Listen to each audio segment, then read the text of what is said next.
कब उनको हुआ था आज रिपोर्ट कब आई थी? वो आज ही बता रहे थे। व्हाट्सएप पे किया? कोई दिक्कत नहीं, अब एक ऑप्शन वही निकालना हम लोगों को, ऑनलाइन हो जाए घर पे लगा देंगे बोर्ड। बस ये है कि वो मिल जाए उनका आईडी, और वो आशीष वही कह रहे थे कि आईडी और वो मिल जाए तो घर से ही हो जाएगा, और घर से पूरा बढ़िया रहेगा, वो भी अपना कर लेंगे, हम भी कर लेंगे। सिंबल लगाते हैं चैनल पे, हाँ, वैसा बन जाएगा इतना। सिंबल तो लग जाएगा। हाँ, वो बात करा देंगे हम, आशीष है ना बेटा हमारा, अच्छा जी तो वो कह रहा था कि हम बता रहे हैं कैसे क्या करना, सब घर से ही करा तो लिया। घर से देखते, क्योंकि रिस्क ज़्यादा हो ज़्यादा जाएगा। हो गया है, हुआ नहीं इसमें हाँ। 826 की लिस्ट अभी यहाँ आपको देते हाँ, वही ना, संवेदनशील हो रहा ना बार बार। हैं। घर से पढ़ा लीजिए, हमें कोई रिस्क दिक्कत लेने से बढ़िया है कि अपना बढ़िया से घर और पे हम तो निकलते ही नहीं, समझ लीजिए इसी पर्पज से आते हैं। नहीं। घर से पढ़ा लीजिए, हमें कोई दिक्कत नहीं है। क्योंकि सेफ रहेंगे ये लोग भी, अपना मूवमेंट नहीं करेंगे, ये भी परेशान रहते हैं अफरा तफरी। सही बात है, थोड़ा सा आराम मिल जाएगा। कल को कुछ हो जाए तो दिक्कत तो आ जाएगी बहुत। हमारे यहाँ तो समझ लीजिए हम लोग कोचिंग वोचिंग बंद कर दिए हैं, केवल इसी पर्पज से आते हैं। मैम भी तैयार हो जाएंगी कह रही थी। जी। पहले बात हुई थी, चाहे यहाँ पढ़ा लीजिए चाहे घर से ऑनलाइन हाँ, हाँ। लीजिए, हमें कोई ऐसे में दिक्कत नहीं है। आपने पीपीटी तैयार करा लीजिए, टाइम मतलब 90 मिनट की, हाँ, और उस हिसाब से अपलोड कर दीजिए टाइम, हाँ, कोई दिक्कत नहीं, तो उसमें ये दिक्कत नहीं वो किसी भी समय तैयार करके आदमी लोड कर जी लेगा, जी जी। सही रहेगा, वो अच्छा रहेगा। और उसको अभ्युदय उस पर लोड हो जाएगा, हाँ। नहीं होगी। अपना बोर्ड पे आप पढ़ाते रहिए जैसे पढ़ाना है, उसमें क्लियरिटी भी रहेगी। हाँ, क्लियरिटी रहेगी, अच्छा सेट करेगा व्यक्ति, जी सही रहेगा सर। शुरू करते हैं, आज तो कर ही देते हैं, जी, आज तो आ गए। कल से शुरू करिए। कल से वहाँ देखते हैं। और वैसे ही शनिवार का संडे का जो है, और क्योंकि- अच्छे। जी, शनिवार संडे, शनिवार संडे, अच्छा शनिवार संडे तो आप ही रहेगा, मंडे से फिर। मंडे से फिर, क्योंकि शनिवार को लॉकडाउन लग गया है। अच्छे अच्छे। जी, अच्छा, वहाँ रहेगा तो वहाँ कोई दिक्कत भी नहीं आएगी, घर पे वो लॉकडाउन में भी पढ़ा लेंगे, कोई दिक्कत नहीं, वो ऑनलाइन अपना बच्चे देखते रहेंगे, जी जी। वो तो कोई समस्या नहीं आएगी। चलिए मैं डिस्कस कर लेता हूँ, आज पढ़ा और देता हूँ। पैनल में जितने भी लोग, जैसे जी। आपके वो मनोज जी हैं, जी, उनसे भी अगर वो ऑनलाइन पढ़ा सकते हाँ, हैं, हाँ। तो अपना पीपीटी तैयार कर लें अपना। मनोज जी भी पढ़ा देंगे घर से, हाँ, सही उसमें रहेगा। केवल जो है लोगो अभ्युदय का वो हाँ, वो तो लग ही जाएगा, वो तो लग और जाएगा। कोई समस्या नहीं है। तो ये बता रहा था कि उसने यहाँ सेट कर दिया है, तो ये हरिओम जी हैं। हरिओम कौन है भाई? हरिओम आप हैं? वो लगा लिया था राइट? ये लगाया,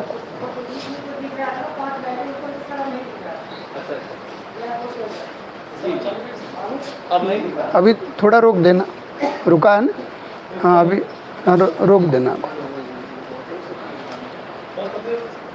पॉज कर देना। ठीक है सर, फिर आप आज कर देते हैं, कल से देखते हैं। और हम ऐसे ही व्हाट्सएप पे डाल जी, देंगे। हाँ हाँ, वो तो टाइम टेबल वगैरह रहेगा, वो कर लेंगे हम लोग। वो आप आपस में बैठ के फोन टेलीफोनिक वार्ता करने के बाद में तब कर ठीक है, ठीक सकते हैं। ठीक है सर। ठीक है सर।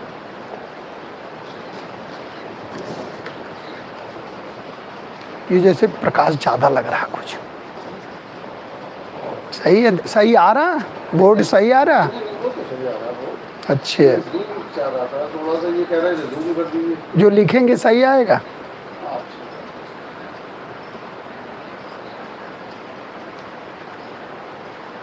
सही आएगा।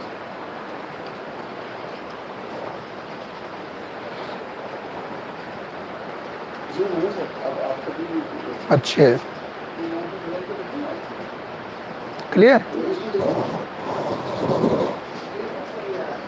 बिल्कुल अच्छा।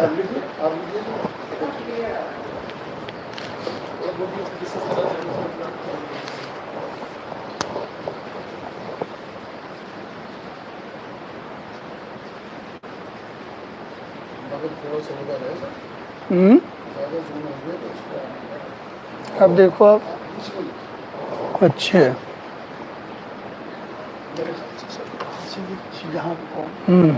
अच्छा यहाँ से, अच्छे, तो इसके इधर, अच्छा यहाँ,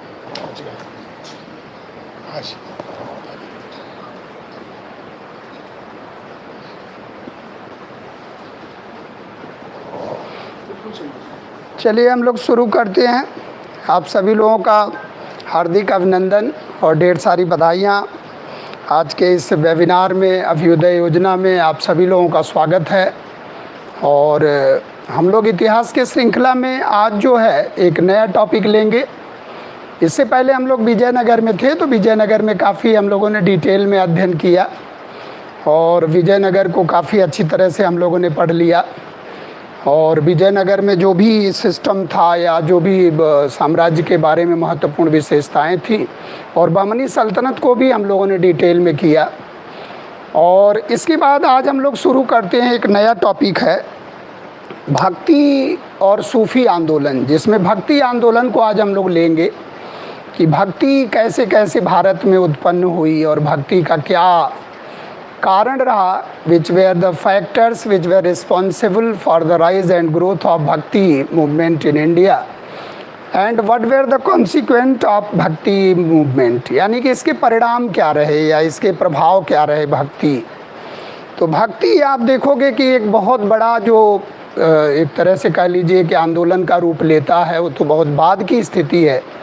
लेकिन भक्ति की जो स्टार्टिंग होती है, जो भक्ति की शुरुआत होती है, भक्ति एज ए वर्ड, भक्ति एज ए शब्द, भक्ति को अगर हम लोग देखें तो ये वैदिक काल से, यानी कि श्वेताश्वतर उपनिषद में पहली बार भक्ति का उल्लेख मिलता है। श्वेताश्वतर उपनिषद में, जहाँ जो यजुर्वेद का उपनिषद है श्वेताश्वतर उपनिषद, जिसमें भक्ति का पहली बार उल्लेख मिलता है। और अगर भक्ति को देखा जाए कि भक्ति क्या है, अगर एक भक्ति का इंटरप्रिटेशन लिया जाए कि what do you mean by भक्ति, या भक्ति का शाब्दिक अर्थ क्या है, तो भक्ति का शाब्दिक अर्थ है पूर्ण प्रपत्ति, यानी कि पूर्ण समर्पण, यानी कि बिना किसी स्वार्थ के निस्वार्थ भाव से और सत्ता के प्रति या किसी के प्रति पूर्ण समर्पण का जो भाव है, पूर्ण प्रपत्ति, जिसको कहा गया कि पूर्ण प्रपत्ति का जो भाव है वही भक्ति है। यानी कि भक्ति का मतलब क्या है कि पूर्ण प्रपत्ति से लगाया जाता है और पूर्ण प्रपत्ति ही भक्ति है। और इस भक्ति शब्द का जो उल्लेख है ये बहुत ही प्राचीन है, और लेकिन भक्ति जो आंदोलन के रूप में है वो बहुत बाद में है, मतलब 7वीं शताब्दी से लेकर और एक तरह से कह लीजिए कि आप 16वीं शताब्दी के मध्य का जो आंदोलन चलता है वो भक्ति आंदोलन के नाम से है। और उसी दौरान सूफ़ी आंदोलन भी देखने को मिलेगा। यानी कि एक तरह से अगर हम लोग भक्ति की बात करें तो भक्ति का जो स्वरूप है, यानी कि भक्ति एक माध्यम है, भक्ति एक साधन है, भक्ति एक साधन है, भक्ति एक माध्यम है, और भगवान जो है, भगवान एक साध्य है और भक्त एक साधक है।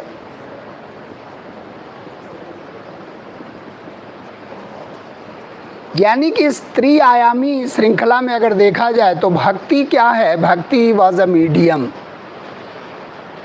यानी कि भक्ति के द्वारा हम भगवान को प्राप्त करने का प्रयास करते हैं, या हमारा जो अल्टीमेट लक्ष्य है, अल्टीमेट उद्देश्य है, उसको प्राप्त करने का प्रयास करते हैं। तो भक्ति वॉज अ मीडियम, यानी कि भक्ति एक माध्यम के रूप में है और भक्त को एक साधक माना जाएगा और भगवान को एक साध्य माना जाएगा।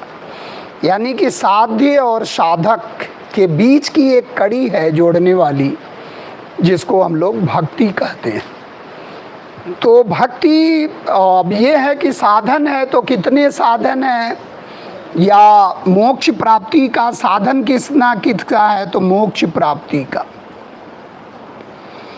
मोक्ष प्राप्ति का साधन है। और मोक्ष प्राप्ति के कई साधन हैं। जीवन का चरम लक्ष्य क्या है, अगर इसको देखा जाए कि जीवन का चरम लक्ष्य क्या है, चरम उद्देश्य क्या है, तो मोक्ष की प्राप्ति, यानी कि what is the highest goal of human life, what is the ultimate goal of human life, to achieve salvation, to achieve liberation. यानी कि मुक्ति पाना, मोक्ष पाना, ये जीवन का चरम लक्ष्य है, ये जीवन का चरम उद्देश्य है। और कहीं ना कहीं हमारा अल्टीमेट उद्देश्य चूँकि मोक्ष प्राप्ति करना है, और मोक्ष प्राप्ति हमें क्यों करना है? क्योंकि कहीं ना कहीं बंधन है, बंधन है या अड़चन है या ऑब्स्टेकल है, कहीं ना कहीं अवरोध है जिससे हमें मुक्ति पाना है।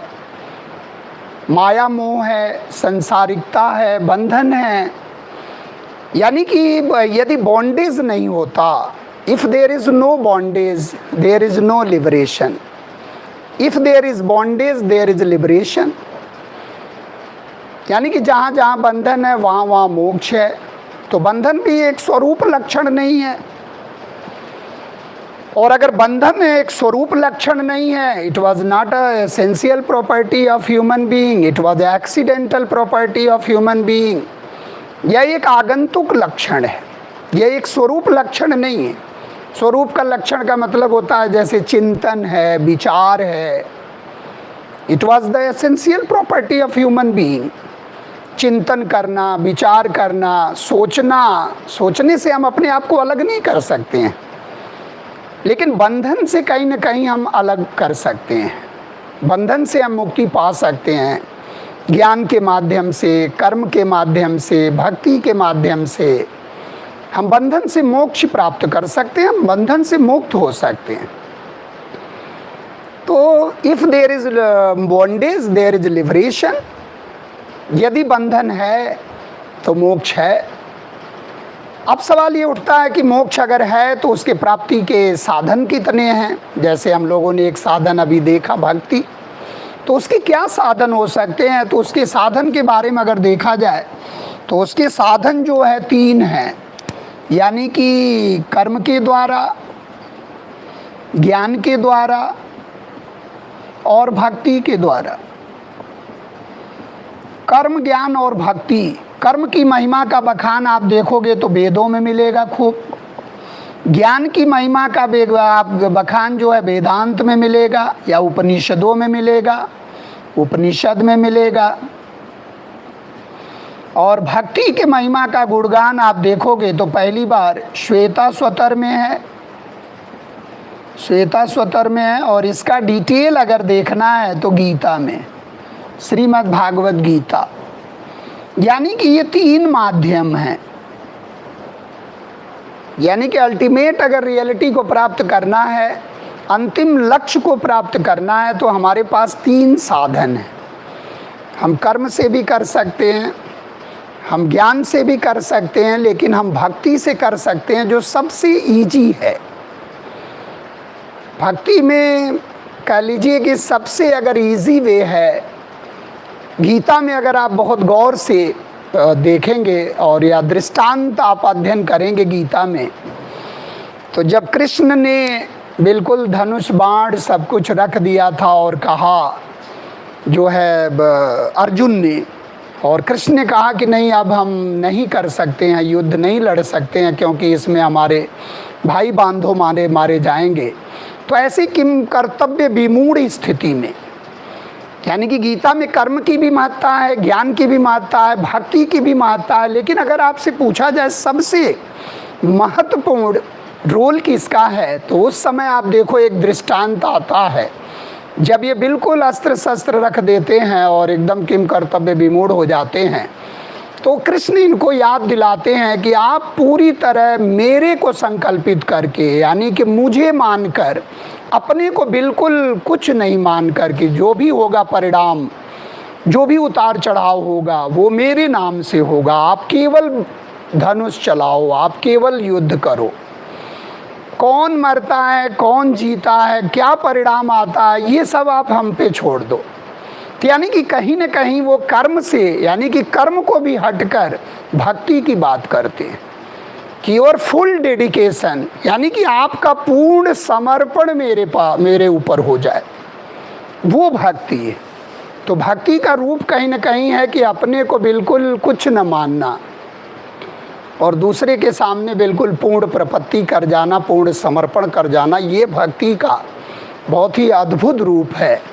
जो आप लास्ट दृष्टांत में देखोगे तो कभी लगेगा कि नहीं कर्म की महत्ता बता रहे हैं, लेकिन लास्ट में वो कहते हैं कि तुम मुझे देखो और मुझे समझो, और मेरे क्रेडिट होगा, सफलता विफलता मेरे नाम से होगी, तेरे नाम से कुछ नहीं है, तू कर्ता कापन का अपना भाव हटा दे। यानी कि उस समय ये लगता है कि भक्ति शायद बिल्कुल एकदम सर्वोच्च पर है। तो इस तरह से अगर देखा जाए तो भक्ति के लिए हमारे पास 3 रूट हैं।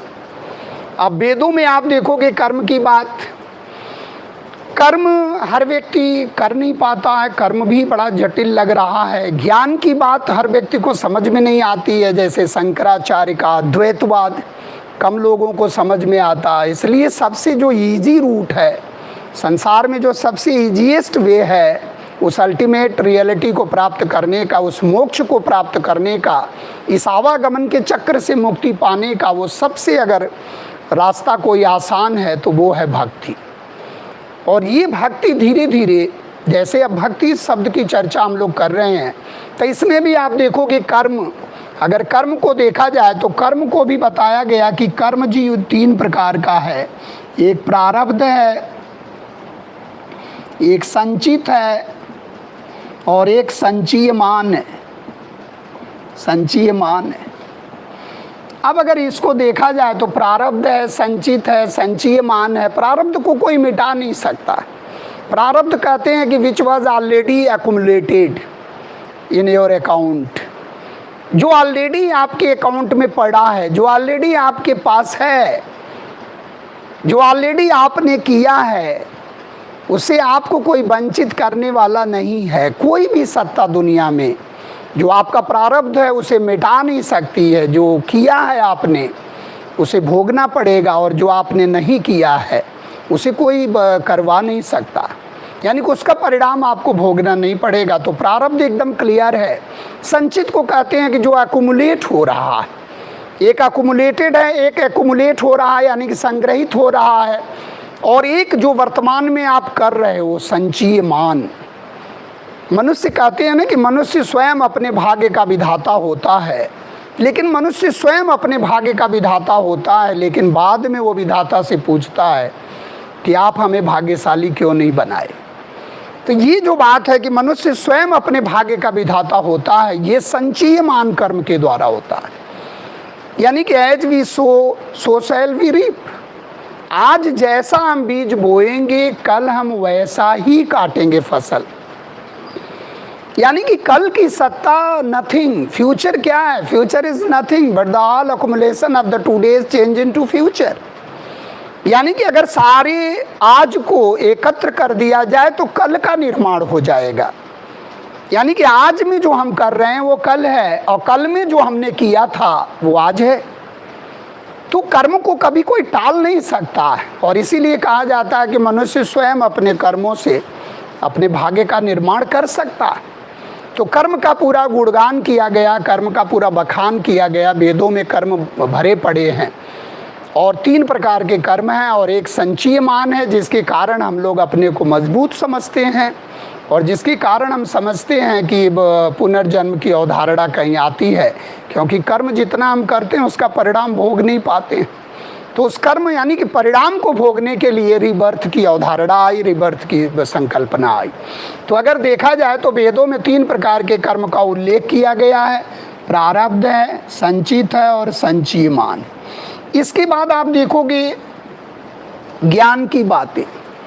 ज्ञान की बातों के क्षेत्र में आप देखोगे तो ज्ञान का एक तरह से कह लीजिए कि पूरा अवतार माना जाता है, शंकर का अवतार माना जाता है आदिगुरु शंकराचार्य को, जिनका अद्वैत वेदांत। आदिगुरु शंकराचार्य को अगर हम देखें तो 788 में इनका जन्म होता है, और दक्षिण भारत में इनका जन्म होता है 788 में, और 820 में शंकराचार्य की डेथ हो जाती है। यानी कि 32 वर्ष की अवस्था में शंकराचार्य इस दुनिया से चले जाते हैं। लेकिन शंकराचार्य ने जो ज्ञान मार्ग का अनुसरण किया, जो अद्वैतवाद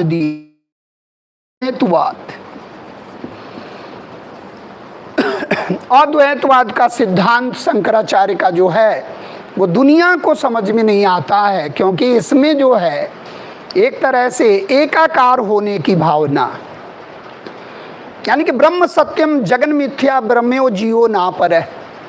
ब्रह्म और जीव में कोई तात्विक अंतर नहीं है, ब्रह्म और जीव में कोई मौलिक अंतर नहीं है। वाय अंतर ढेर सारे हैं, वाय अंतर आपको बहुत मिलेंगे। Outwardly there is so difference, there is many types of difference, but inwardly there is no difference. यदि मेटाफिजिकली अगर देखा जाए तो ब्रह्म और जीव में कोई अंतर नहीं, बोथ आर सेम। लेकिन सवाल ये उठता है कि फिर जीव ब्रह्म की आराधना क्यों करेगा?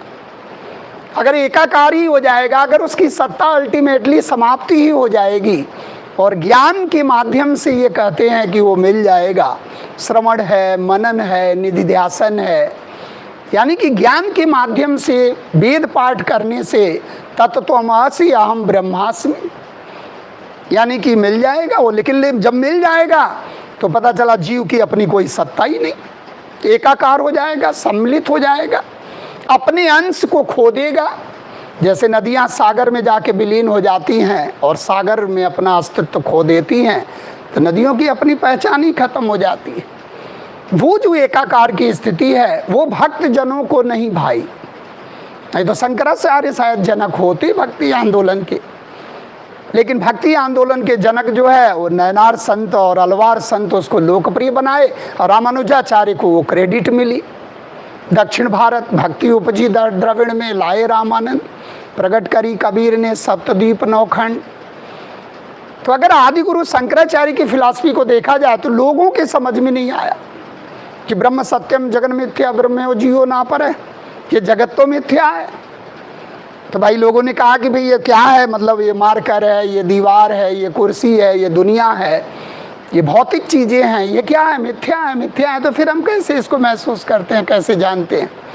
तो शंकराचार्य का बहुत बड़ा दर्शन है। शंकराचार्य ने 3 प्रकार की सत्ताओं को बारे में बात किया। एक पारमार्थिक सत्ता है, एक व्यवहारिक सत्ता, एक प्रातिभाषिक सत्ता।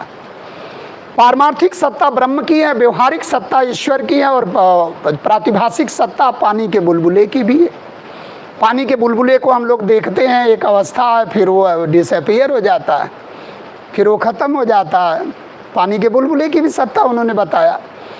तो जगत को उन्होंने उस रूप में नहीं बताया, यानी कि जगत जैसा है हमें वैसा नहीं दिखता। एक टेढ़ी मेढ़ी रस्सी सर्प प्रतीत होती है, लेकिन सर्प की सत्ता तो उसमें नहीं है। यानी कि जिसकी सत्ता जिसमें नहीं है उसे हमें नज़र नहीं आता, इसलिए वो एक भ्रम है। तो शंकराचार्य का दर्शन लोगों के पहुँच से बाहर हो गया। तो ज्ञान मार्गी चूकी हैं, इसलिए शंकराचार्य का अद्वैतवाद, लेकिन इसी अद्वैतवाद से समस्त विचारधाराओं का प्रस्फुटन होगा। चाहे वो माधवाचार्य हों, चाहे वल्लभाचार्य हों, चाहे निम्बारकाचार्य हों, चाहे रामानुजाचार्य हों, सारी विचारधाराएं आप देखोगे इसी मार्ग से, इसी रूट से निकलेंगी। तो एक भक्ति को हम लोग देख रहे थे कि भक्ति किस रूप में है, यानी कि भगवान एक साध्य हैं, और भगवान को अल्टीमेटली अगर देखा जाए तो भगवान जो है सूक्ष्म रूप में, यानी कि निर्गुण निराकार की सत्ता को ज़्यादा हाईलाइट किया गया है। और आप यूपीएससी के सिलेबस में देखोगे तो ज़्यादा क्वेश्चन हाईलाइटेड रहता है निर्गुण निराकार की सत्ता। सगुण साकार की सत्ता में भी जाति प्रथा का विरोध किया गया काफ़ी हद तक। एक तो समर्थन का भाव मिलता है, लेकिन आप देखोगे तुलसीदास को देखोगे आप, जैसे सबरी का बैर वाला एग्जाम्पल है, राम ने सबरी का बैर लिया, केवट संवाद है। तो बहुत से ऐसे दृष्टांत मिलेंगे जहाँ लगता है कि थोड़ा सा वो उच्च नीच का भेदभाव ख़त्म करने का प्रयास किया गया, लेकिन निर्गुण में ज़्यादा ये मिलता है। जैसे कबीर दास हैं, गुरु नानक हैं, जाति पाति का बिल्कुल भेदभाव। लेकिन आप ऐसे देखो, रामानंद को देखो, जाति पाति पूछे नहीं कोई, हरि को भजे सो हरि का होई। तो रामानंद सगुण साकार में है, यानी कि राम भक्ति शाखा में है।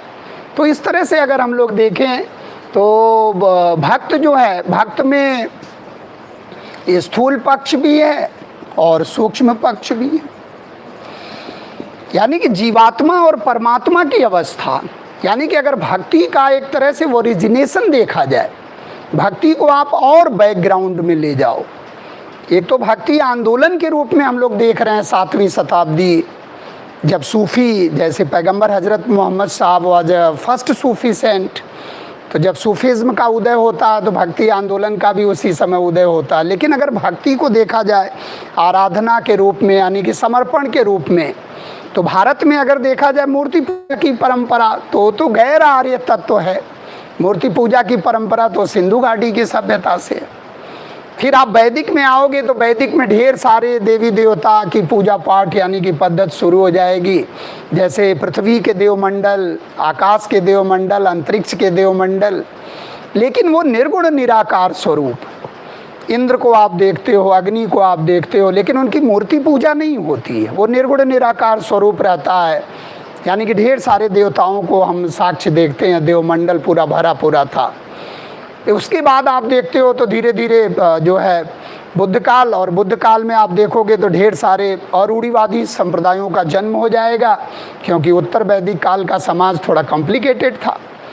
इसके बाद गौतम बुद्धा के बाद आप देखोगे मंदिर निर्माण कला यानी कि स्तूप चैत्य की परंपरा आ जाएगी, धीरे धीरे भक्ति भावना विकसित होने लगेगी। और फिर मौर्योत्तर काल में आकर हम लोग देखते हैं कि हीनयान और महायान, यानी कि मौर्योत्तर काल में हम लोग आके देखते हैं कि ढेर सारी मूर्तियां बनने लगती हैं, यानी कि सारे धर्मों का उदय एक संप्रदाय के रूप में हो जाता है मैक्सिमम। और मौर्योत्तर काल में इतनी मूर्तियां बनती हैं, और उसी समय में उदय होता है किसका, हीनयान और महायान, यानी कि चतुर्थ बौद्ध संगति। और चतुर्थ बौद्ध संगति का परिणाम रहा क्या कि हीनयान जो आदर्शों की पूजा करता था, और महायान जो गौतम बुद्ध को देवता मानकर पूजा करने लगा। यानी कि महायान में एक भक्ति का रूप देखने को मिला, एक वो भक्ति का रूप देखने को मिला कि महायान वाले बुद्ध को देवता मानकर, जबकि बुद्ध ने कहा कि हमारी प्रतिमा पूजा नहीं होगी, लेकिन एक समय ऐसा आया कि महायान वालों ने प्रतिमा पूजा शुरू कर दिया, और उसका पूरा ग्लोबल प्रचार प्रसार होने लगा। तो एक तो बोधिसत्व की अवधारणा और एक अरहत की अवधारणा। यानी कि अगर बोधिसत्व को देखा जाए तो बोधिसत्व ये कह रहे हैं कि नहीं, हमारे आपको लाइट प्राप्त करने की ज़रूरत नहीं है, हमारे लाइट से आपको लाइट मिलेगी। और एक बुद्धा ने कहा क्या कि स्वयं अपना लाइट आप बनो।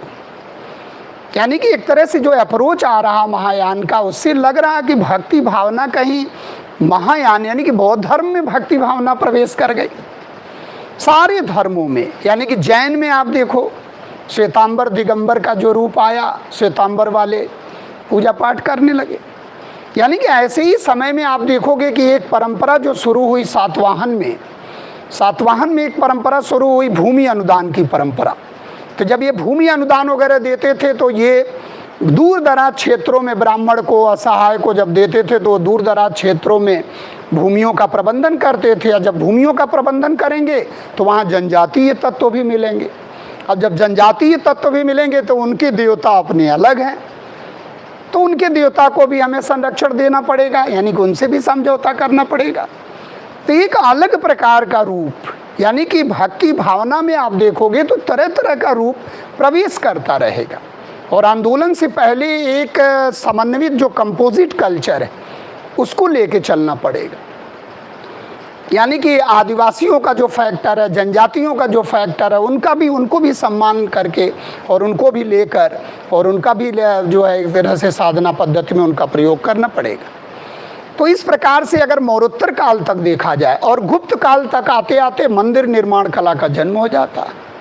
यानी कि शैव धर्म, वैष्णव धर्म और शाक्त धर्म के मंदिर मिलने लगते हैं। तो अवतारवाद की एक कल्पना आने लगती है कि विष्णु के आप देखो, विष्णु के 10-10 अवतार। अमर सिंह ने अमर कोश में 39 रूप का बात किया अमर सिंह ने अमर कोश में, और 10 अवतार देवगढ़ का दशावतार मंदिर आ गया। और 10 अवतार में आप देखोगे तो जो फर्स्ट सेकंड थर्ड हैं, जैसे मत्स्य अवतार, खुरमा अवतार, वारा अवतार, तो ये कहीं ना कहीं तत्व जो है ये लिए जा रहे हैं। इसका मतलब कि उसको एक वर्सिटाइल बनाया जा रहा है, एक व्यापक रूप दिया जा रहा है। और लास्ट में आप देखो 9वां अवतार जो है बुद्धा अवतार, परशुरामा अवतार, कृष्णा अवतार, और जो है एक तरह से नृसिंहा अवतार, और लास्ट आप देखो तो 9वां अवतार बुद्धा अवतार, और लास्ट जो है कल्कि का अवतार जो भावी में होने वाला। जैसे आप संबल वगैरह में देखो तो श्वेत अश्व पर आरूढ़ तलवार लिए हुए जो कल्कि का रूप आ रहा है वो कहीं ना कहीं वो ये बता रहा है कि भाई कलयुग है। और आप देखो, आप यकीन करो तो कलयुग का बिल्कुल क्लाइमेक्स। और आज के तो पेंडेमिक समय में लगता है कि कब कौन कहाँ चपेट में आ जा रहा है, कलयुग ही कलयुग लग रहा। और कोई किसी का हेल्प मी करके भी नहीं कर पाएगा, साथ भी नहीं दे पा रहा, इवन जा भी नहीं पा रहा, देखने भी नहीं जा पा रहा। ऐसा युग, यदा यदा ही धर्मस्य, वो स्थिति जो हम लोग देख रहे हैं। एक ही विकल्प है, भक्ति, बस, और कोई विकल्प नहीं। कर्म करके देख लिया व्यक्ति, ज्ञान का कोई मतलब नहीं। यानी कि एक ही विकल्प है कि हे प्रभु ऐसे संकट के समय में बचाओ। तो ये जो कंपोजिट कल्चर विकसित हो रही, भक्ति को कहीं आप एक नैरो संकीर्ण विचार में मत देखो, आप आर्य तत्व को भी देखो, अनार्य तत्व को भी देखो आप। क्योंकि जटिलता के कारण कहीं ना कहीं भक्ति का जो उदय हो रहा है वो ब्राह्मणवाद या कर्मकांड या जाति प्रथा या जटिलताओं के कारण इसका कहीं ना कहीं आ रहा है। जैसे आप देखो, विदेशी आक्रमण जब हो रहे हैं तब भी हमारे समाज में सुरक्षा का भाव आ रहा कि हम कैसे अपने समाज को सुरक्षित करें। ऐसे में भक्ति भावना आ रहा, प्रभु के शरण में जा रहा व्यक्ति। क्योंकि प्रभु के शरण में व्यक्ति कब जाएगा? जब संकट के समय में रहेगा, जब लगेगा उसको कि हे प्रभु हमें अब कहीं नहीं, कोई शरण देने वाला नहीं है। जब कोई शरण देने वाला नहीं रहता है तो अल्टीमेट पावर शरण देता है। यानी कि वो जो भक्ति का रूप है, यानी कि भक्ति को हम लोग उस रूप में देखेंगे कि भक्ति का भाव जो है कैसे आंदोलन का रूप ले लिया। आंदोलन का मतलब होता है, कर्म का आंदोलन तो नहीं हुआ, ज्ञान का भी आंदोलन नहीं हुआ, लेकिन भक्ति एक आंदोलन का रूप ले लेता है। और इसका मतलब कि भक्ति भावना एक ग्लोबल यानी कि एक नेशनल रूप ले लेता, राष्ट्रीय चेतना का उद्गार। जैसे आप सिख धर्म में भक्ति को देखें, आप पंजाब का अस्तित्व आ गया, आधुनिक पंजाब का रूप लिया उसी गुरु नानक की भक्ति से आगे चलकर। जैसे आप मराठा की भक्ति देखोगे तो आधुनिक शिवाजी की जो संकल्पना है वो कहीं ना कहीं समृद्ध गुरु रामदास तुकाराम, ये जो भक्ति भावना की जो श्रृंखला जो आगे लेकर चल रही है वो कहीं ना कहीं राष्ट्रीय चेतना का भी संचार कर रही है, जिसको हम लोग परिणाम में देखेंगे, बड़े व्यापक आयाम में देखेंगे। क्योंकि भक्ति और सूफी बड़ा फेवरेट क्वेश्चन है सिविल सर्विसेज का। और इसको हम लोग पूरी जब तक आपका फ्लो चार्ट नहीं तैयार होगा इतिहास का, तब तक भक्ति जैसे टॉपिक को, सूफी जैसे टॉपिक को नहीं पढ़ सकते हम लोग। तो इसके कारण के बैकग्राउंड में जाकर आप देखोगे तो ढेर सारे कारण हैं, कॉम्प्लिकेशन है, जटिलता है, हमारे समाज की जटिलता है, उसको लाना है। सदाचार नैतिकता पर बल देना है जो कहीं ना कहीं समाज में कम पड़ रहा। समन्वित culture, composite culture, Ganga Yamuna की जो संस्कृति है, जो गंगा जमुना की जो संस्कृति है उसका कंपोजिट कल्चर का विकास करना है। इसके लिए जैसे हमारे वेदों में कहा गया कि वेदा नाम परेशान वेदा नाम प्रतिकूलान परेशान न समाचरित, आत्मा नाम प्रतिकूलान परेशान न समाचरित। यानी कि जो स्वयं को प्रतिकूल लगे कभी किसी के ऊपर अप्लाई नहीं करना चाहिए। ये वैदिक वाक्य हैं। अब वेदों में आप देखोगे तो बहुदेववादी समाज था, कैसे कैसे एकवादी हुआ और कैसे कैसे जो है एकेश्वरवादी हुआ और कैसे कैसे अद्वैतवादी हो गया। आगे चल के हम लोग उसको पढ़ेंगे कि कैसे कैसे विचारधारा ये बढ़ती चली गई और अद्वैतवाद में चला गया, नॉन डुअलिज्म में चला गया, जो बहुदेववाद था। ऐसा समाज जो बहुत से देवताओं की एक साथ पूजा करता था, लेकिन मन कहीं बेचैन हुआ तो पॉलीथिज्म से हेनोथिज्म आ गया, हेनोथिज्म से एक तरह से मोनिज्म आ गया, मोनिज्म यानी कि मोनोथिज्म में आ गया, मोनोथिज्म से मोनिज्म में आ गया और मोनिज्म से नॉन डुअलिज्म में आ गया। एकम सद्बप्रा बहुधा वदंती अग्नि में मम मातृश्वानमा। ये वैदिक के ही वाक्य हैं कि सच्चाई तो एक ही है, विद्वान लोग उसके अनेक नाम से जानते हैं, लेकिन सच्चाई तो एक ही। तो वैदिक में आप देखोगे तो कहीं ना कहीं बहुदेववाद से लेकर एकाधिदेववाद, एकेश्वरवाद और एकवाद और अद्वैतवाद की संकल्पना को चरितार्थ किया गया, जो बाद में इस्लाम का नारा था, इस्लाम धर्म का नारा था एकेश्वरवाद, जाति प्रथा का विरोध। लेकिन जब भारत के वसुंधरा में इस्लाम धर्म आया तो वो भी कहीं ना कहीं आप देखो कि जातियों में उपजातियाँ, उपजातियों में उपजातियाँ, ढेर सारा बंधन बनने लगा। जबकि उसका एक नारा था क्या, भाईचारा, समानता, एक ईश्वरवाद। ये जो भक्ति में हमारे गुण मिलते हैं तो कहीं ना कहीं वहाँ से भी विचारधारा ये उत्पन्न होती। लेकिन आप एक विचारधारा को लेके चलो कि जो वैदिक कह रहा है, वैदिक में जो विचारधारा मिल रही है, जैसे लोगों ने आक्षेप लगाया शंकराचार्य पर कि ये तो प्रसन्न बौद्ध हैं, ये तो अंदर से बुद्धिज्म है, अंदर से महायानी बौद्ध हैं, अंदर से शून्यवादी हैं। नागार्जुन के शून्यवाद का प्रभाव लोगों ने शंकराचार्य में खोजा। वो शंकराचार्य जो 8 वर्ष में संन्यास ले लिए और जिनका दिव्य शक्ति जो थी उनके पास, उनको लोगों ने नहीं छोड़ा, उन पर आक्षेप लगाया। लेकिन शंकराचार्य से लेना होगा तो वो अपने गुरु से लेंगे, गोविंद पादाचार्य से लेंगे, गौड़ पादाचार्य से लेंगे, वैदिक कल्चर से लेंगे।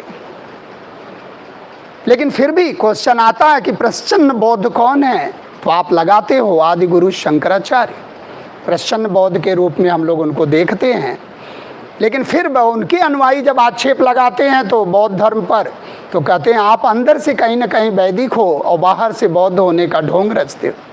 तो आक्षेप प्रति आक्षेप की ये परंपरा तो चलती रहेगी। यानी कि भक्ति का जो रूप हम लोग देख रहे हैं 7वीं शताब्दी में आ रहे हैं, वो भक्ति धीरे धीरे धीरे धीरे धीरे धीरे आप देखोगे तो एक परिवेश, एक कंपोजिट कल्चर को लेकर एक आंदोलन का रूप ले लेती है। लेकिन जब आंदोलन का रूप लेती है तो ये आंदोलन जो शुरू होता है वो कांचीपुरम के पल्लव घराने से शुरू होता है, यानी कि दक्षिण भारत से शुरू होता है। और इस आंदोलन को जो लोकप्रिय बनाने का कार्य करते हैं वो अलवार और नैनार संत करते हैं। यानी कि अगर वास्तव में देखा जाए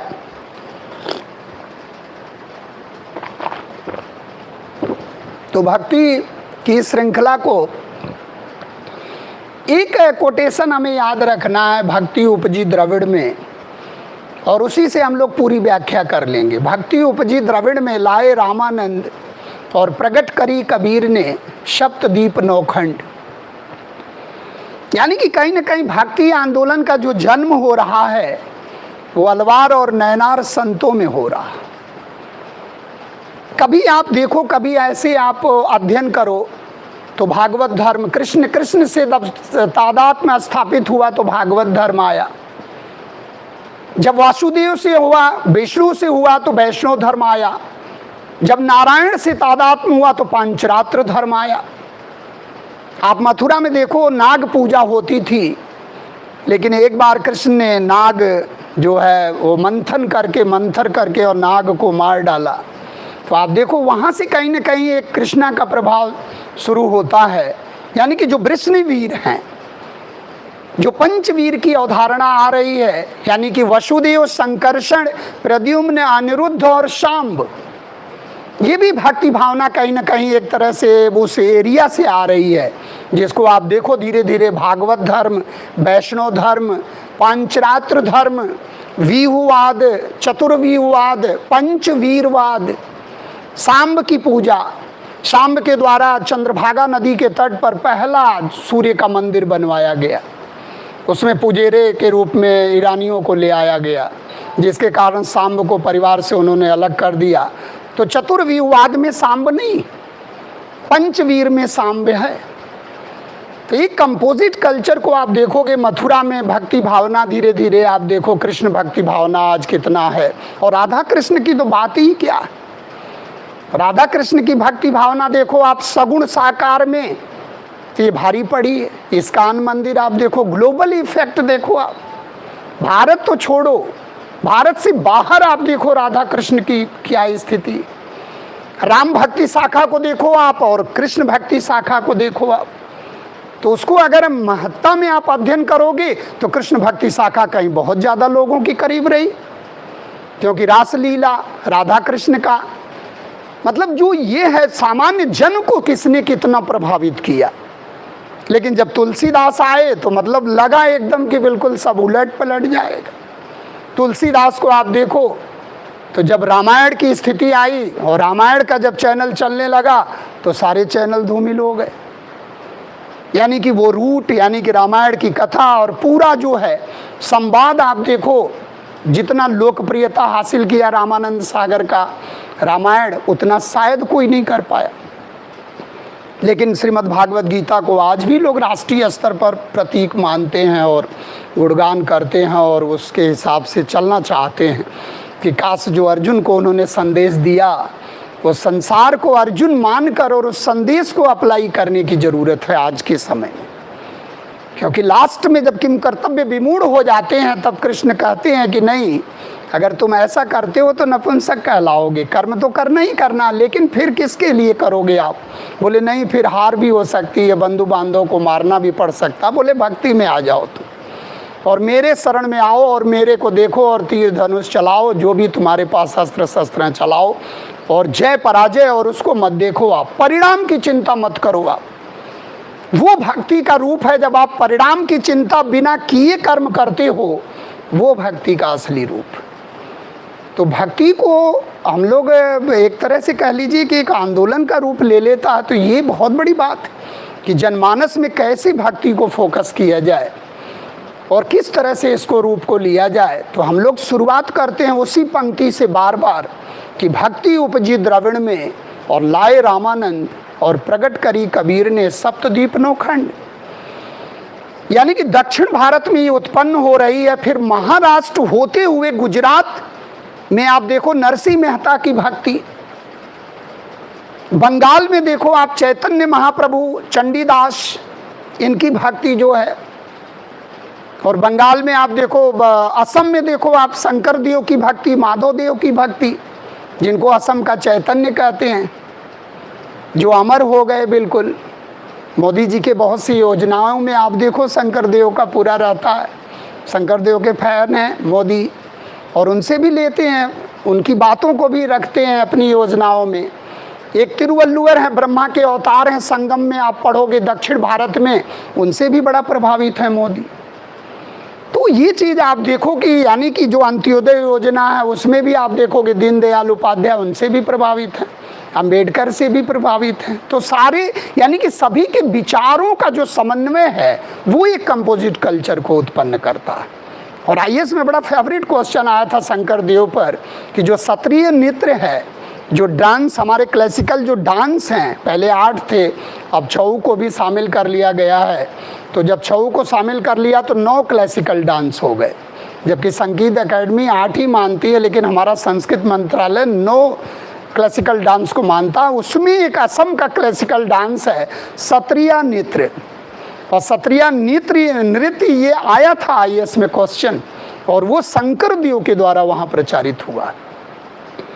यानी कि पूरा हमें महाराष्ट्र को देखना है कि महाराष्ट्र में निम्न तबकों को लेकर शिवाजी ने एक बहुत बड़े साम्राज्य की संकल्पना को चरितार्थ कर दिया। कुंभी को लेकर जो निम्न तबकों के लोग थे, इसका मतलब कहीं ना कहीं भक्ति में जो आ रहा है, महाराष्ट्र कल्चर में जब भक्ति भावना आ रही है, ज्ञानदेव, नामदेव, एकनाथ, तुकाराम, रामदास, इनकी जो जब लहर जा रही है पंढरपुर में, तो आप देखो भक्ति भावना का कितना बड़ा केंद्र बन रहा पंढरपुर, और वहाँ धरकरी संप्रदाय और बरकरी संप्रदाय के रूप में उदय हो रहा।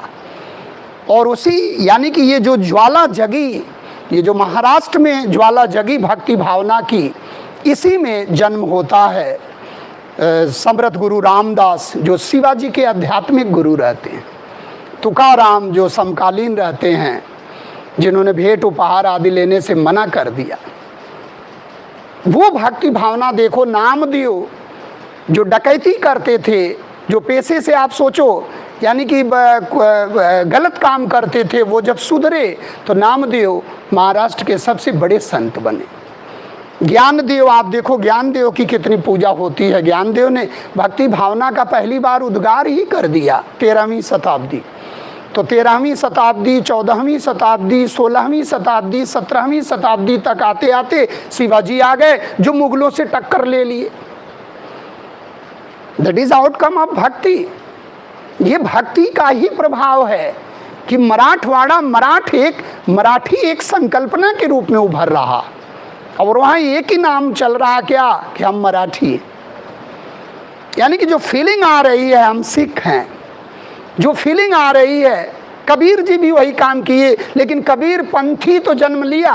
कबीर जी मना करते थे कि हमारा पंथ मत चलाना, लेकिन कबीर पंथी चला। लेकिन कबीर के द्वारा कोई बड़े साम्राज्य का निर्माण नहीं हो पाया। और वहीं गुरु नानक को देखो आप, यानी कि गुरु नानक ने वो बीज डाल दिया, संगत और पंगत का बीज, जो लंगर परंपरा थी। जो आप देखोगे लंगर परंपरा जो गुरुमुखी लिपि है लहना गुरु के द्वारा, अंगद ने एक ऐसी बड़े साम्राज्य का निर्माण कर दिया कि आप देखो वो कहीं ना कहीं बीज एक वृक्ष का रूप ले रहा।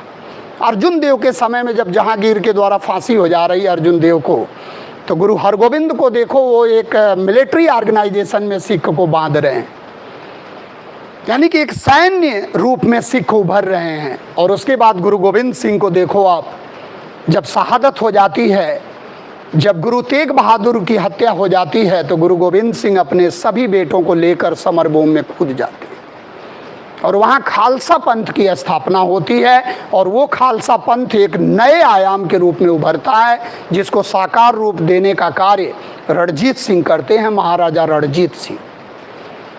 और 1799 में रणजीत सिंह आप देखो लाहौर को अपना अधिकार कैपिटल बनाते हैं, राजनीतिक राजधानी, और 1805 में अमृतसर को अपनी धार्मिक राजधानी बनाते हैं और पूरा जो अंग्रेज़ों से मुकाबला छेड़ देते हैं और एक आधुनिक पंजाब का जन्म हो जाता है। वो भी किसकी देन है? गुरु नानक की देन है, जो निर्गुण निराकार कबीर के साथ थे नानक। तो कहीं न कहीं सगुण साकार, निर्गुण निराकार, ये दोनों विचारधाराओं को लेके चलना है। ईश्वर के रूप में कहीं कुछ नहीं है, इसके कंसेप्ट में आ जाओ, इसको दिल में बसा लो तो निर्गुण हो गया, इसे देख लो ओवरऑल तो सगुण हो गया। कभी कभी आप देखो, आप मन में कहते हो हे प्रभु सबका मंगलमय करना, पूरे समाज का, पूरे विश्व का इस कोरोना संकट, इस महामारी से निजात दिलाना, वो क्या है? निर्गुण भक्ति। निर्गुण भक्ति है। सगुण भक्ति क्या है? कि जैसे आप किसी को रूप दे दिए, किसी रूप में देख रहे हो भगवान को, और एक निर्विकार रूप में भगवान को देख रहे हो। रामानुज की भक्ति क्यों लोगों को भा गई? क्योंकि रामानुज ने कहा कि नहीं, अचित चित दोनों रूप हैं ईश्वर के, और जगत भी सच्चाई है, ईश्वर भी सच्चाई है, और आत्मा भी सच्चाई है, यानी कि सब सच है। लेकिन शंकराचार्य की भक्ति लोगों को नहीं भाई, क्योंकि शंकराचार्य अद्वैतवादी थे। वो कहते थे केवल ब्रह्म ही सत्य है, जगत मिथ्या। लोगों को नहीं समझ में आया कि ये मिथ्या है क्या, जबकि उन्होंने बहुत गूढ़ रूप से मिथ्या को समझाया, लेकिन नहीं समझ में आया क्योंकि ज्ञान की बातें थी। और वही रामानुजाचार्य जब आए तो विशिष्ट अद्वैतवाद, यानी कि विशिष्ट रूप से अद्वैत है। एक ही ईश्वर की दो धाराएं हैं, चित और अचित। और चित और अचित अगर दो धाराएं हैं तो इसका मतलब विशिष्ट रूप है उनके, लेकिन है तो अद्वैत, तो विशिष्ट अद्वैतवाद हो गया, द्वैताद्वैतवाद हो गया। माधवाचार्य आए, बोले नहीं दोनों अलग अलग हैं, जीवात्मा और परमात्मा, तो द्वैतवाद हो गया। माधवाचार्य का द्वैतवाद हो गया। और वहीं आप ब्रह्म समाज की, ब्रह्म संप्रदाय से जुड़े थे माधवाचार्य, वहीं वल्लभाचार्य देखोगे वल्लभ की भक्ति, यानी कि राधा कृष्ण की भक्ति। तो वल्लभाचार्य का एक रूप आप देखो तो वल्लभाचार्य का एक तरह से शुद्ध द्वैतवाद, माधवाचार्य का द्वैतवाद, निम्बार्काचार्य का भेदाभेदवाद। एक तरह से आप देखो तो जो है एक तरह से कह लीजिए उसको द्वैताद्वैतवाद। द्वैत भी है, अद्वैत भी है।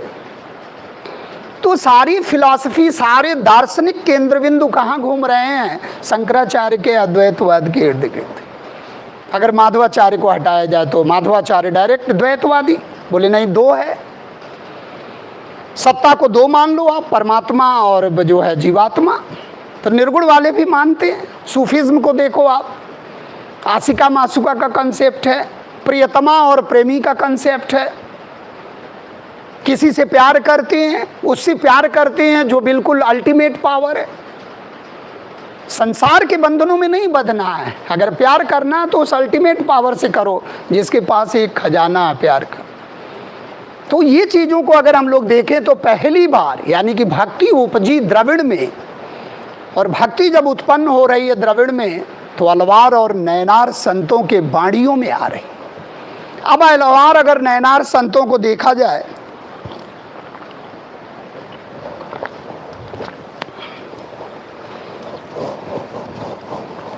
यानी कि भक्ति जो है द्रविड़ में उत्पन्न होती है, और द्रविड़ में उत्पन्न होती है तो उसके लिए दो संतों का नाम लिया जाता है।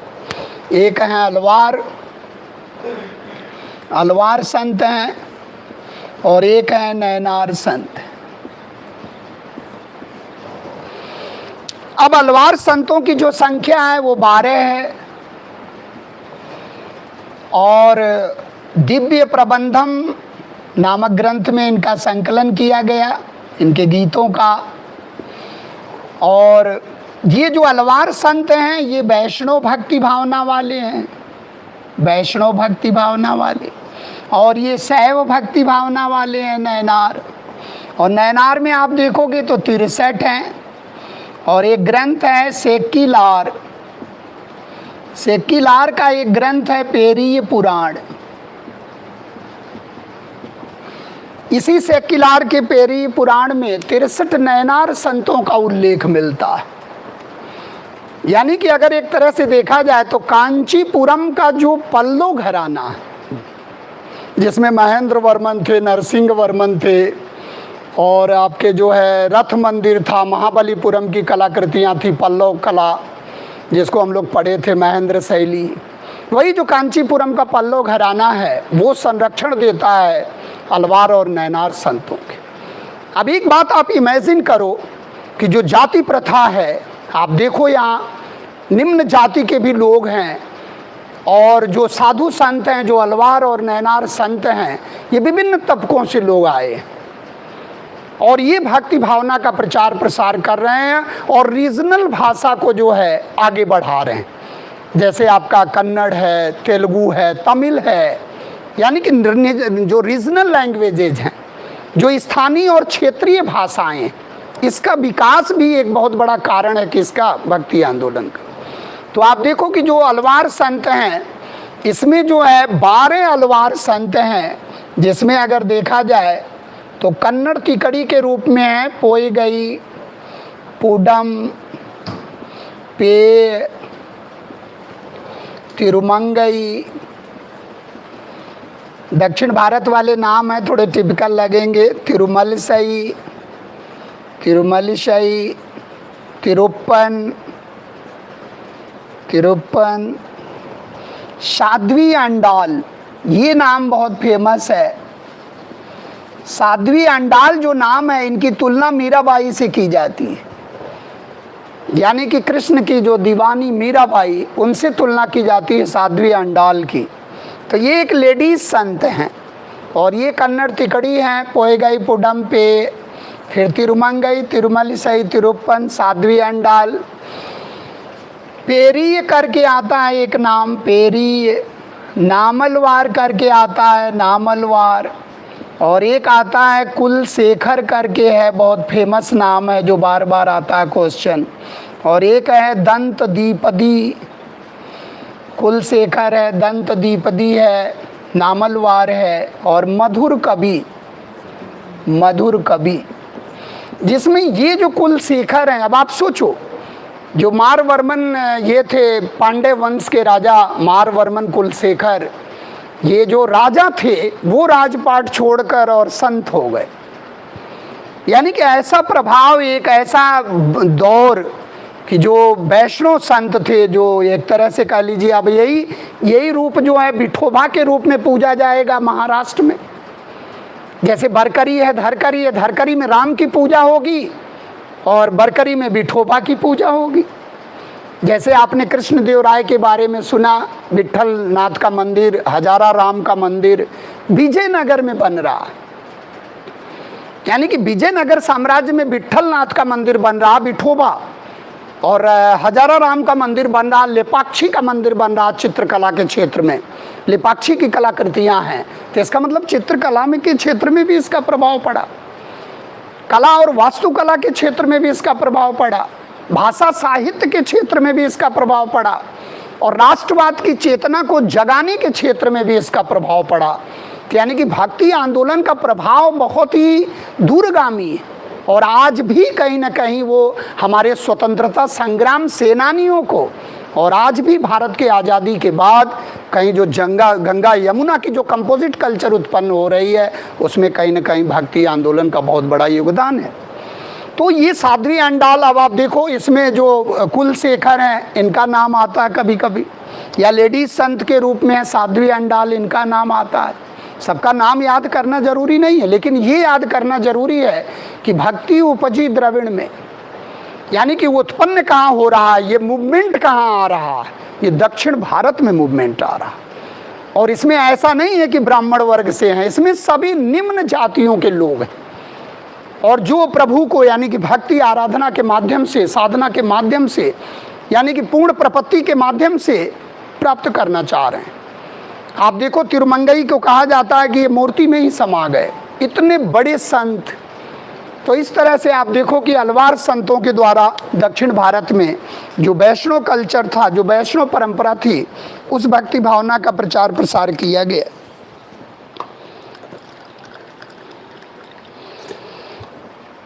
इसी तरह अगर देखा जाए तो नयनार संतों में 63 नयनार संत हैं। इसमें कुछ संतों का नाम थोड़ा याद रखना है, बहुत ज़्यादा इसमें परेशान होने की ज़रूरत नहीं है। बहुत फेवरेट क्वेश्चन है आईएएस का, ये बहुत ही अच्छा टॉपिक है आईएएस का। तो सेकिलार ये चोल के दरबार में रहा करते थे। चोल साम्राज्य जो तंजौर का चोल डायनेस्टी है, और इन्होंने एक ग्रंथ लिखा पेरिय पुराण, और इसी में 63 नयनार संतों के बारे में उल्लेख मिलता है, जिसमें कुछ संत बड़े महत्वपूर्ण हैं। जैसे आप देखोगे एक नाम है अप्पर, अप्पर बहुत बड़े फेमस थे ये, और एक नाम है तिरुज्ञान संबंदर, तिरुज्ञान संबंदर, और एक नाम मिलेगा मणिक वाचगर, मणिक वाचगर, और एक नाम मिलेगा सुंदर मूर्ति, सुंदर मूर्ति का नाम है, जो बहुत सबसे बड़े मानवतावादी संत। अगर सुंदर मूर्ति को देखा जाए तो सबसे बड़े मानवतावादी संत हुए। और अप्पर जो है महेंद्र वर्मन के गुरु हुआ करते थे। वही महेंद्र वर्मन जो कांचीपुरम के पल्लव राजवंश के राजा थे, जो जैन हो गए थे लेकिन इनके प्रभाव में आकर शैव हो गए। वो राजा महेंद्र वर्मन के गुरु हुआ करते थे संत अप्पर। अप्पर के प्रभाव में ही महेंद्र वर्मन ने जैन से जो है शैव धर्म को स्वीकार कर लिया। तो सुंदर मूर्ति और अप्पर के बारे में ध्यान रखना है। और एक इसमें जो है एक लेडीज संत थी जिनका नाम था अमैयार। तो अगर शैव साधिका के रूप में किसी का नाम आ जाए तो अमैयार, जैसे साध्वी अंडाल है वैष्णव साधिका के रूप में, उसी तरह से शैव साधिका के रूप में है अमैयार। और इसी तरह एक तमिल व्यास के रूप में विख्यात रहे हैं नंबी अंडार नंबी। नंबी अंडार नंबी का नाम मिलता है नंबी अंडार नंबी। और नंबी अंडार नंबी को कहा जाता है कि ये तमिल व्यास थे। जैसे हमारे यहाँ वेद व्यास थे, वेदों का संकलन किया वेद व्यास ने, उसी तरह से अगर तुलना किया जाए कि तमिलनाडु में यानी कि तमिल क्षेत्र में व्यासगिरी किसके द्वारा की गई या कलेक्शन कौन करते थे, तो नंबी अंडार नंबी। और इनके जो कलेक्शन रहे हैं, शैव वाले जो कलेक्शन रहे हैं, वो देवरम या तेवरम के रूप में रहे। दिव्य प्रबंधम के रूप में आ जाए तो अलवार संतों का है, और देवरम तेवरम के रूप में आ जाए तो नयनार संतों का है। तो इस प्रकार से आप देखोगे कि भक्ति उपजी द्रविड़ में। अभी द्रविड़ में हम लोग हैं कि भक्ति उत्पन्न हुई कहाँ, दक्षिण भारत में, और इसको उत्तर भारत में लाएंगे कौन, रामानंद। अब सवाल ये उठता है कि एक बार हम लोग जरा देखें कि भक्ति आंदोलन, जैसे एक नाम आप देखोगे बार बार कि भक्ति के स्वरूप क्या है, भक्ति के कितने प्रकार हैं। तो भक्ति को अगर देखा जाए तो 9 प्रकार की है, नवधा भक्ति। यानी कि नवधा भक्ति का एक संकल्प आता है। तो कभी भी आ जाए भक्ति के प्रकार तो नवधा भक्ति का संकल्प। और नवधा भक्ति में आप देखोगे जैसे कीर्तन है, श्रवण है, और आत्मनिवेदन है,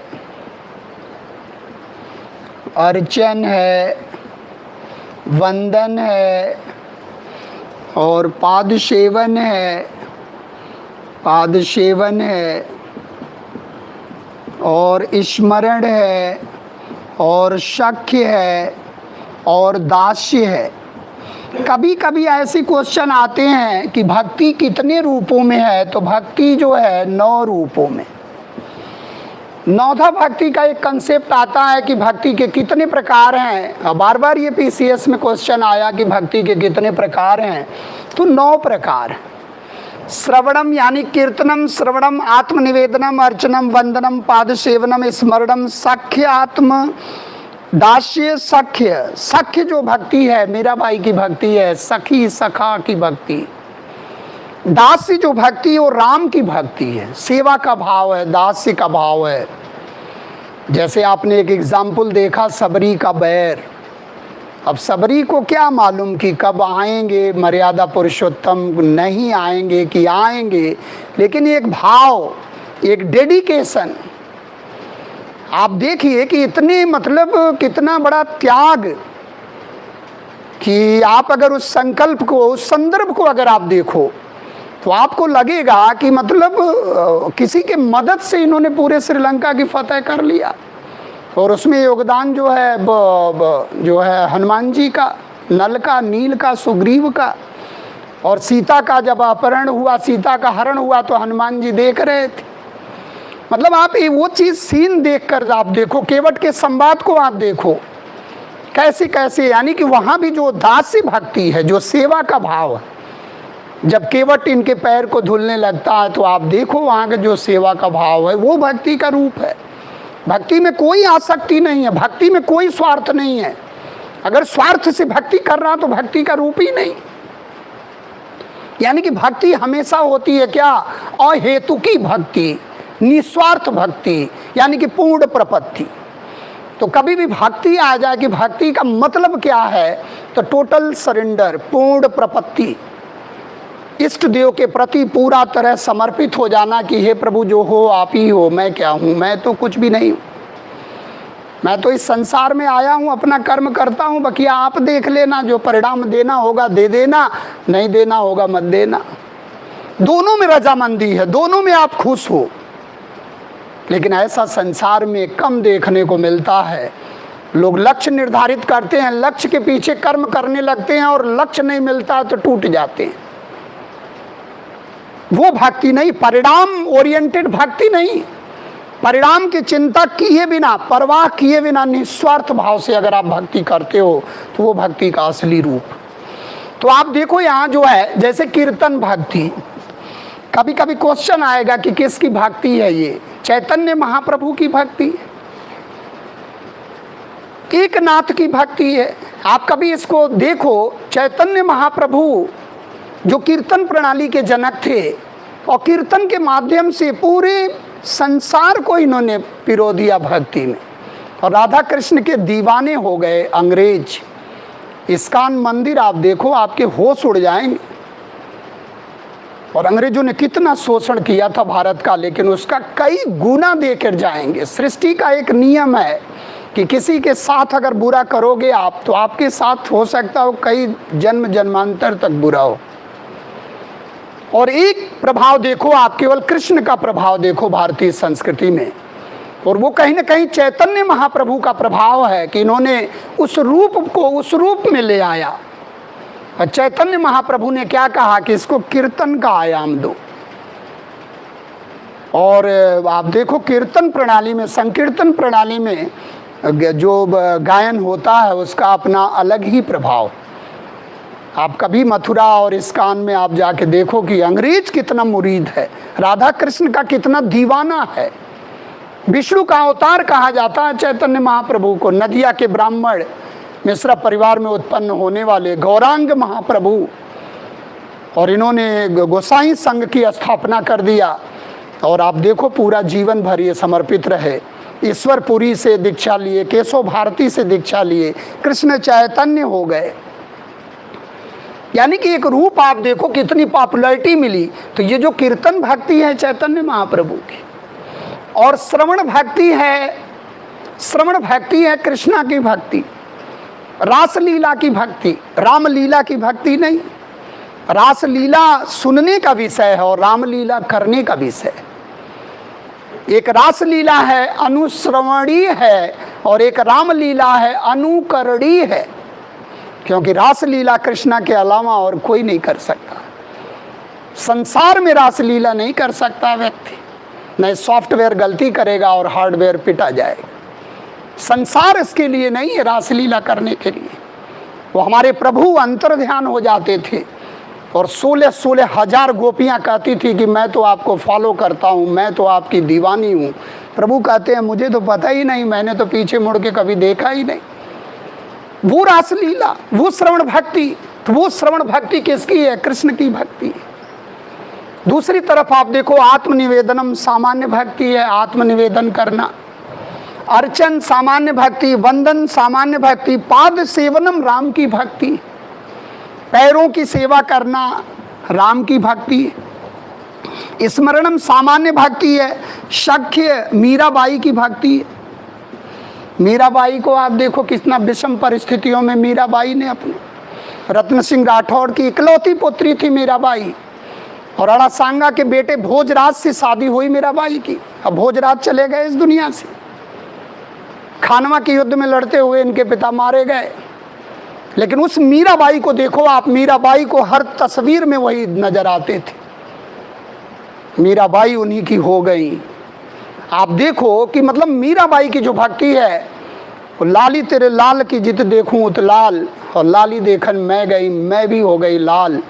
और सख्य भक्ति, सखा सखी का भाव, मीराबाई की भक्ति। तो मीराबाई की भक्ति कभी आ जाए कि भक्ति के किस कैटेगरी में रखा जाए, तो सख्य भक्ति है। इसके बाद आप देखोगे दास भक्ति है, राम की भक्ति है, जो सेवा का भाव है, पाद सेवनम दास, जैसे तुलसीदास, रामदास, कुंभनदास, केशवदास, ये लोग राम भक्ति शाखा में। अभी हम लोग जब डिवीज़न करेंगे तो आप देखोगे राम भक्ति शाखा और कृष्ण भक्ति शाखा, सबका अपना अलग अलग इम्पोर्टेंस है, किसी को हम नज़रअंदाज नहीं कर सकते। लेकिन आप देखो भक्ति कैसे कैसे उत्पन्न हो रही है और कैसे कैसे आगे बढ़ रही। तो बार बार हम लोगों का वही कोटेशन चलेगा, भक्ति उपजी द्रविड़ में लाए रामानंद।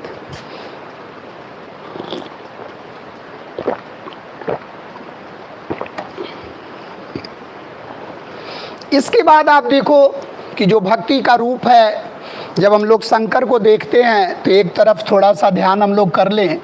एक तो शंकराचार्य का है 8वीं शताब्दी, शंकराचार्य की भक्ति। लेकिन ये तो जो है ज्ञान मार्गी में रह गए, ज्ञान मार्गी, ज्ञान की भक्ति है, जिनको एक तरह से कहा जाए कि अद्वैतवादी हैं, अद्वैतवादी। और इनको देखा जाए तो 8वीं सदी, 32 वर्षों तक शंकराचार्य जिंदा रहे। अगर एक तरह से देखा जाए तो शिव गुरु उनके पिता का नाम और आर्यम्मा इनके माता का नाम, और एक तरह से शंकराचार्य के जो गुरु थे, आप देखोगे इनके परम गुरु, कभी कभी आता है कि इनके गुरु जो है गोविंद पादाचार्य, गोविंद पादाचार्य। और जो इनके भी गुरु थे गौड़ पादाचार्य, गौड़ पादाचार्य।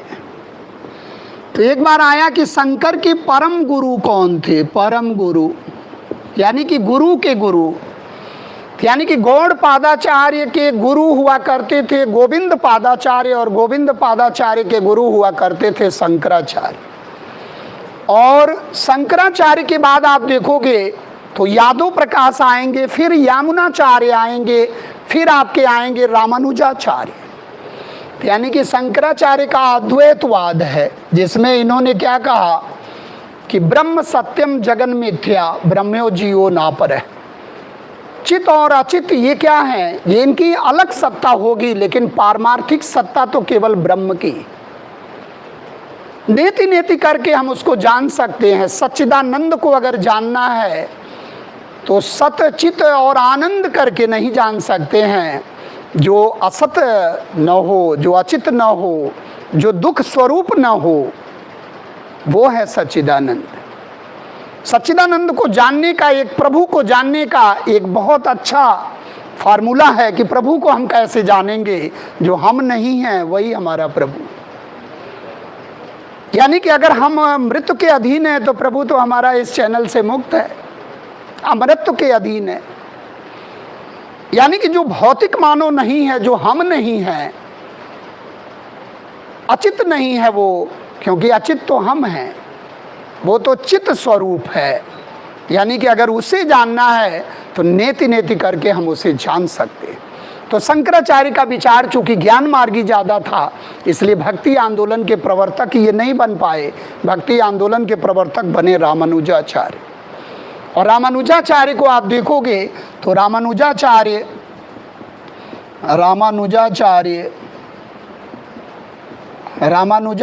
को एक तरह से देखा जाए तो ये जिस विचारधारा का प्रतिपादन किए वो विशिष्टाद्वैतवादी विचारधारा, विशिष्टाद्वैतवादी विचारधारा। यानी कि विशिष्ट रूप से ईश्वर है, चित है और अचित है, चित है और अचित है। यानी कि ईश्वर और चित और अचित ये दोनों ईश्वर के रूप हैं। चित भी है और अचित भी है, और तीनों की सच्चाई है, कोई मिथ्या नहीं है, सब बिल्कुल सच्चाई है। ईश्वर भी और चित भी, अचित भी। और चित और अचित अल्टीमेटली किसके? दो रश्मियां हैं, दो अंग हैं ईश्वर के। इसलिए इसको हम लोग कहते हैं कि विशिष्ट रूप से अद्वैत है, जबकि द्वैत है। इन दोनों को देखा जाए तो द्वैत है, लेकिन है किसके? ईश्वर के। इसलिए ये ईश्वराधीन है, इसलिए अद्वैत है, इसलिए है विशिष्टाद्वैत। तो अगर विशिष्टाद्वैतवाद का प्रतिपादन आ जाए तो श्री संप्रदाय के हैं रामानुजाचार्य। रामानुजाचार्य का संप्रदाय जो है श्री संप्रदाय कहलाता है, जबकि आप इनका संप्रदाय देखोगे तो स्मृति संप्रदाय। शंकराचार्य ने स्मार्त धर्म चलाया, पंचायतन पूजा की परंपरा को विकसित किया। कभी भी आ जाए स्मार्त धर्म या पंचायतन पूजा के प्रवर्तक कौन थे? तो आदिगुरु शंकराचार्य। और स्मार्त धर्म, इसलिए इनका जो है संप्रदाय स्मृति संप्रदाय कहलाता है। अद्वैतवाद के संस्थापक। और 12वीं सदी में आप देखोगे तो 12वीं सदी में रामानुजाचार्य, और 12वीं सदी में रामानुजाचार्य जो आते हैं वो विशिष्ट अद्वैतवादी के रूप में आते हैं। और ये जो है यानी कि एक तरह से पूरी संकल्पना को लेके आते हैं कि विशिष्ट रूप से अद्वैत होते हुए भी द्वैत, यानी कि संकल्पना, यानी कि ईश्वर, चित और अचित तीनों की संकल्पना अपने जगह पर पूरी तरह सही है। तो विशिष्टाद्वैतवादी रामानुजाचार्य को माना जाता है कि ये भक्ति आंदोलन के आदि प्रवर्तक हैं। दक्षिण भारत में अगर भक्ति आंदोलन की दीप शिखा जलाने, प्रज्वलित करने का श्रेय आ जाए तो जो है रामानुजाचार्य। इसके बाद आप देखते हो कि रामानुजाचार्य के बाद आएंगे माधवाचार्य। माधवाचार्य के बारे में कहा जाता है कि माधवाचार्य जो हैं ये आपके ब्रह्म संप्रदाय से जुड़े हैं, ब्रह्म संप्रदाय से जुड़े हुए हैं। और इनका जो है फिलॉसफी क्या है, इनका दर्शन क्या है? द्वैतवाद। माधवाचार्य का द्वैतवाद है। और माधवाचार्य को हम लोग आनंद तीर्थ और पूर्ण प्रज्ञ के नाम से भी जानते हैं। आनंद तीर्थ और पूर्ण प्रज्ञ भी इनका नाम था। आनंद तीर्थ और पूर्ण प्रज्ञ, पूर्ण प्रज्ञ के नाम से भी इन्हें जानते हैं माधवाचार्य। और माधवाचार्य का डायरेक्ट बिल्कुल प्रहार था कि नहीं, सत्ता क्या है? सत्ता द्वैतवादी है, सत्ता दो है, यानी कि परमात्मा और जीवात्मा दोनों की सत्ता। तो माधवाचार्य का द्वैतवाद, शंकराचार्य का अद्वैतवाद और रामानुजाचार्य का विशिष्टाद्वैतवाद। अब इसके बाद आप देखोगे कि एक है निम्बार्काचार्य। निम्बार्काचार्य हैं। और निम्बार्काचार्य के द्वारा, निम्बार्क का जो संप्रदाय था सनक संप्रदाय, सनक संप्रदाय से थे और इनका जो है द्वैतवाद, यानी कि अगर इसका संधि विच्छेद किया जाए तो द्वैत और द्वैत यानी कि दो होते हुए भी एक है, यानी कि सारी जितनी भी दार्शनिक फिलॉसफी टिकी हुई है सब अद्वैतवाद के प्रतिक्रिया स्वरूप आई है। तो अगर कभी भी आ जाए निम्बार्क सनक संप्रदाय से जुड़े हैं निम्बार्काचार्य, और ये भी क्या है द्वैतवादी, और ये भी राधा कृष्ण वाले यानी कि कृष्ण मार्गी शाखा में आएंगे, जिसको हम लोग देखेंगे, अभी डिवीज़न करेंगे। इसके बाद आते हैं वल्लभाचार्य। वल्लभाचार्य को आप देखोगे तो वल्लभाचार्य का जो है, वल्लभाचार्य का रुद्र संप्रदाय है। वल्लभाचार्य के संप्रदाय का नाम है रुद्र संप्रदाय, और इनका जो है शुद्धाद्वैतवाद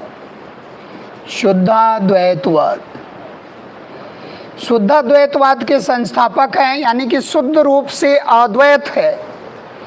शुद्धाद्वैतवाद, शुद्ध रूप से अद्वैत पर बल दिया इन्होंने वल्लभाचार्य, और रुद्र संप्रदाय से जुड़े हैं। और कहा जाता है कि इन्होंने संन्यास ग्रहण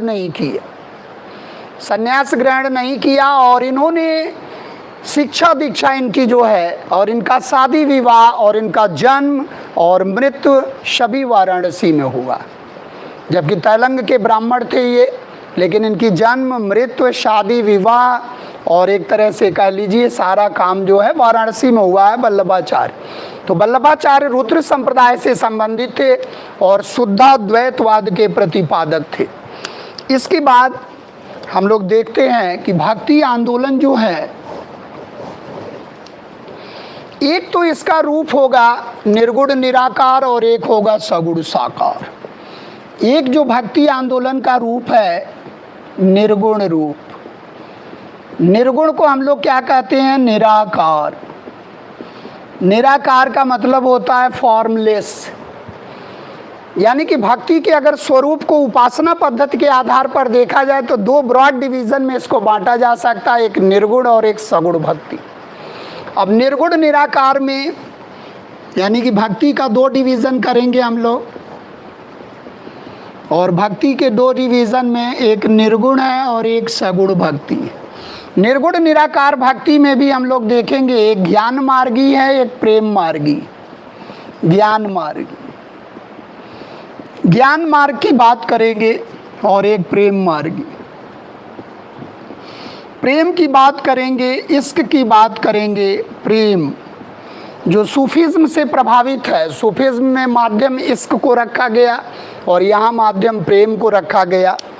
तो यहाँ आप देखोगे कि इसमें जो है जैसे ज्ञान मार्गी में कबीर दास हैं, कबीर हैं, नानक हैं, गुरु नानक को रखा जा सकता है, और संत रविदास हैं, रविदास या रैदास हैं, जिनकी जो है जो गुरु थी, जो मीराबाई के गुरु हुआ करते थे। और आपके दादू दयाल हैं, दादू दयाल, और आपके मलूक दास।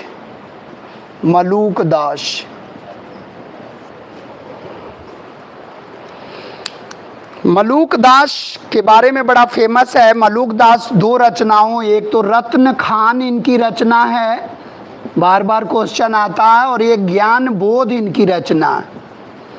ये वही मलूक दास हैं जो कहते हैं क्या, पंछी करे न चाकरी, अजगर करे न चाकरी, पंछी करे न काम, दास मलूका कह गए सबके दाता राम।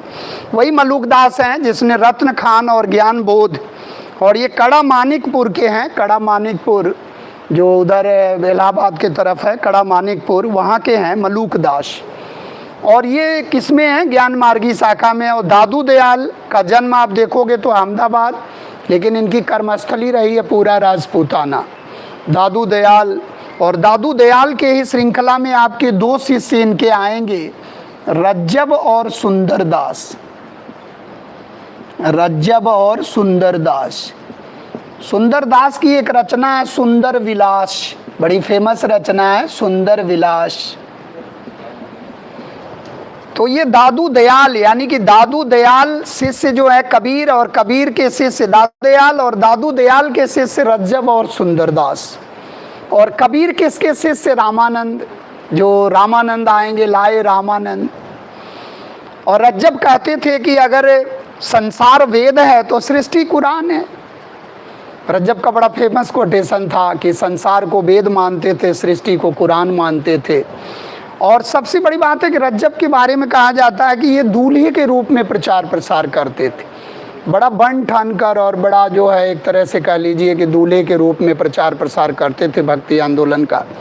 तो रज्जब और सुंदरदास, दादू दयाल, संत रविदास, ये मीरा भाई के गुरु हुआ करते थे।